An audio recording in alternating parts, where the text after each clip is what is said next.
Hello, I'm Louise. Today I'm going to show you how I make raised and rolled tallies. Raised and rolled tallies are found in Bedfordshire Lace and other laces, and they are marked on a pattern as a little spot or a little square in amongst either half stitch or cloth stitch. The pattern I'm working today has got it in half stitch. I have a number of bobbins here that I'm starting with. And what to do is to find the centre two pairs to start off with. These are going to be the two pairs that actually make the raised and rolled tally. They already have one twist on each pair as they're in half stitch, and we need a further two twists on them. We need 3 twists to start. I'm going to start using the second bobbin as the weaver, and I'll lengthen this thread so it's quite long. A raised and rolled tally needs to be 3 times, the length needs to be 3 times the width of the tally. I start by taking the thread over the middle one onto the outside one and tension it in the same way as I was tensioning the leaf a couple of weeks ago. And I continue to weave this little tally. It should be square at the start and square at the end. I'm going to make it quite narrow because the space it's going into is quite small. And I keep tensioning it up by holding those 2 outside ones in the same way as I did the leaf tallies.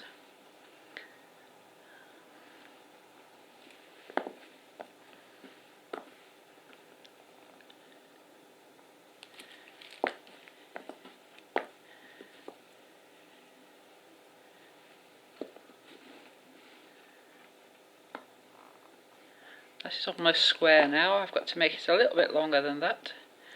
I say it wants to be 3 times, the length wants to be 3 times the width approximately, in order to be able to raise and roll it. Bedfordshire is traditionally worked from the right side when you have 3D elements. If you don't have any raised and rolled or overlaid leaves, then you can work it from the back, but it should be worked from the front. I'm now getting almost to the length I want it to be. I'll do one more weaving. Now we come to the end. With leaf tallies, leaf-shaped tallies, I put a cloth stitch at the end. This I'm going to put 3 twists on each pair. Now the worker, the weaver, started in position 2. It's now finishing over on the right hand side, the opposite side to where it started. So I'm putting 3 twists on the left and 3 twists on the right. And I'm making sure I'm keeping the tension off the one that's done all the work.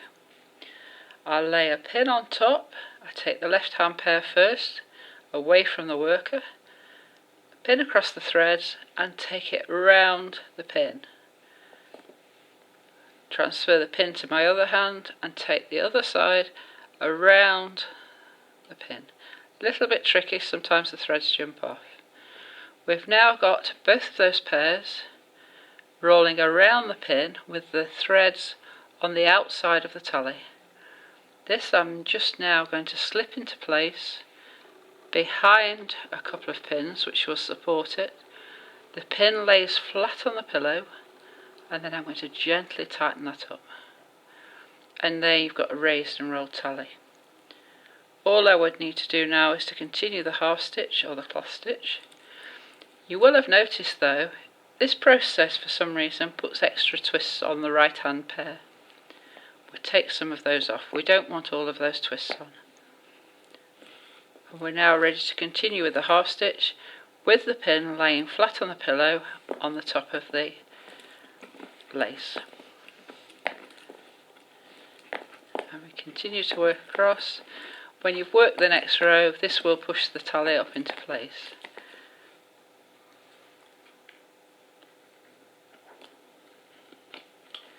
Sometimes you have to move this pin around to get it to sit flat, which is the case here. Just get it behind pins that will support it while we continue to work. And there we have a raised and rolled tally. That pin will stay in the tally for a while until you finish working this area. I've now got 2 more tallies to do on this piece before I finish the half stitch. Hope you've enjoyed the video. Please sign up to my YouTube channel if you haven't already. Lots more videos coming soon. If you have any requests, please let me know and I'll see what I can do about doing another video. Thank you.